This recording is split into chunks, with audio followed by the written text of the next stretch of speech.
This episode of Iruma was the biggest trip I wasn't expecting. It's not even the fact of what the Legend Leaf looks like, which was the shocker in that entire scene. It's more so the personality and just the absolute BS that they force the characters to go through. But then you have, on the other side, them losing, because the leaf split between two people is 50,000 each. Coco ends up with 58,000 points worth of general vegetables and other items, and the fact that he's just so disappointed, like he's like, did I cheat, like what's going on, he's feeling like absolute garbage, and then they just decide to sucker punch you and throw our boys into first because, well, they made a bit of an oopsie. I think it's kind of clever because the leaf split up into two is 50,000 each, but they didn't take into consideration the potted plant as well, you know, the pot that holds the plant, so then it bumps them both up to 60,000 for a tie in first place. And the fact that Coco comes out of that more happy that he got third place, because as we know with his story, he's always second, so his drive he thought was to be first. They just solved, I think, the biggest issue they could have had. Because I said last week, it's either going to be Coco or Iruma. Those are the only two people who I thought could do it. And I even had my own skepticism that Iruma would win. I wasn't sure what it would be, because as I thought, they would get 100,000 points for the leaf.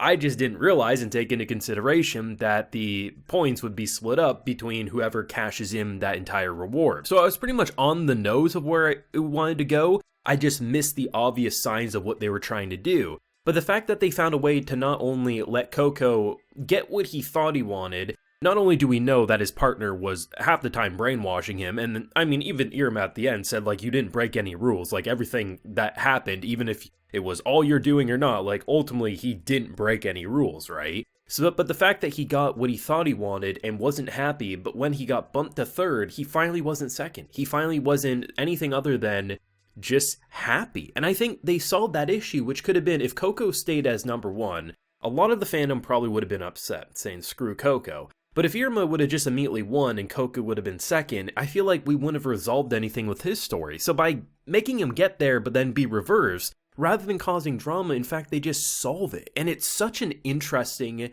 paced episode. And you have fun, you are goofy. I mean, I thought they bamboozled us with that leaf, because when I saw it pop up, I thought it was like, you spin it, and then the Jack in the Box pops up. I thought that's what it was. I thought it was a prank. I was like, are they actually going to get 0 points for all that and going to get like the MVP ribbon instead? But no, it's a ridiculously goofy thing that no one took seriously until a couple of the teachers were absolutely gushing at the adorableness. And the fact that even in the middle of all that, we get to see like the king demon just kind of like feed into him. And I'm like, okay, are we about to get some like, I don't know, I'm coming off of the My Hero episode. We're already having some intense conversations inside Deku's head. I was like, maybe we're going to have that with Iruma. But no, it was definitely a little bit of a tease, but definitely sets in motion something more interesting in the future, because I think we all assume Iruma will be like the next Demon King. Like, I mean, the next young king, that's gotta be him, right? But obviously only time will tell, because I mean, they almost had me with Coco being number one this Harvest Festival, but in fact, Iruma was able to squeak it by just like that, just by the skin of his teeth, and I love it. But I found this was probably the most satisfying episode of Iruma. Like, I honestly feel like it was the most satisfying episode, period. Not even just of the season, but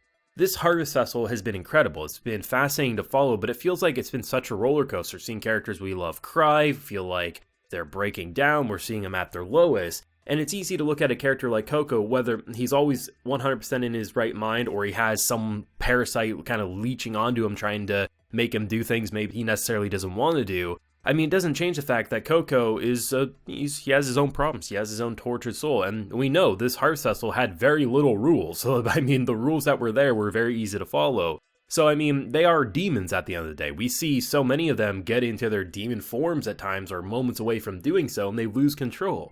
So it's interesting to see how they can take a character who was such a villain, or at least perceived to be a villain, and turn him into someone that I'm so excited to see what the dynamic will be with Iruma and Coco, or just the Misfit class in general. There's characters who literally got basically expelled from the competition for punching Coco in the face multiple times. But I think now that it's all said and done, they can shake hands, they can butt heads a little, but I think you just relieve tension in a way that feels incredibly well written. It was funny, it was goofy, it had that teamwork that makes Iruma pop. And just to see all the little things, whether recruiting Snowrun and having the watering can in order to do everything they need. There are so many little steps that only an Iruma would be able to naturally navigate. Because what other demon would go out of their way to find, like, I'm not surprised that no one's ever been able to do this before, because who would go to such lengths? I mean, once you get to the Riddle Sphinx, I mean, you're just turning around and collecting some apples or something at that point. I mean, it's just one of those cases where having an arc hyped up for so long, ever since the first season, really, you know, you kind of get into that mindset of like, either you're imagining something that the arc's never gonna do just because you're hearing so much hype. You're like, the Harvest Festival, oh man, is this gonna be like a battle royale? What's going on? But the fact that an arc about collecting vegetables or hunting some wildlife or trying to steal points from others turned into the best representation of the Misfit class in general. I mean, they literally looked like they were about to drop the hottest mixtape when the general students were looking in and be like, damn, the Misfit class be intense. And yeah, they absolutely are. They went from the bottom and they really feel like they're at the top. They all did really well. And I think they all will rank up and be able to keep that classroom by the end of everything, because it really does feel like even when certain people in the class maybe don't get first place, you see the talent, you see the drive, and they really feel like that next level class that people used to think were just misfits and didn't need to be taken seriously. Now people are understanding what they have to represent. And really just, it's going to be exciting because a character like Coco, right, I wasn't really expecting to care much about outside of being a villainous aura for this arc. But I'm interested now what other characters we've either already seen in the background but haven't really focused on, or characters we might have a very strong first impression, whether positive or negative, and how that can evolve going forward. Because what I just saw at the Harvest Festival, from characters I already know and love getting times to shine in ways I wasn't expecting, or characters like Coco, who I thought I was like, well, this dude's just a douchebag. I was like, there's nothing else besides that. But really, they did an excellent job with this season, and we still have a chunk of episodes left. I mean, we still have more Iruma to consume, but honestly, with the end of the Harvest Festival, I just feel very proud, very, almost that sense of accomplishment, like we just witnessed something that was just next level for the show. And I know we're just getting started with this story and the general progression for these characters. Of course, though, I'll pass the torch over to you because the Harvest Festival is one of the most talked about manga reader story arcs that I've ever seen in the manga fandom for this show. But also, I think for anime onlys, I've seen a lot of varying opinions. And as someone who used to be pretty neutral on the Misfit class in terms of a few key characters, ever since Season 2, they really adjusted my opinion of being like, all of them are just as important as Iruma, and I think that's exactly what this arc wanted to do, and it's why, really, you throw me in focus for 5 episodes on any of these characters, I'm probably going to be a happy camper. But like I said, thoughts and feelings yourself down below. Leave a like if you enjoyed, subscribe if you're new around here. Be sure to ring that bell so you can get as many notifications to the channel as possible, and I do have a Patreon where I got a bunch of live reactions going on for most of the shows I'm covering, and you can also get video shoutouts as well, so do consider if you so wish. So until next time, everyone, please take care and have a good one.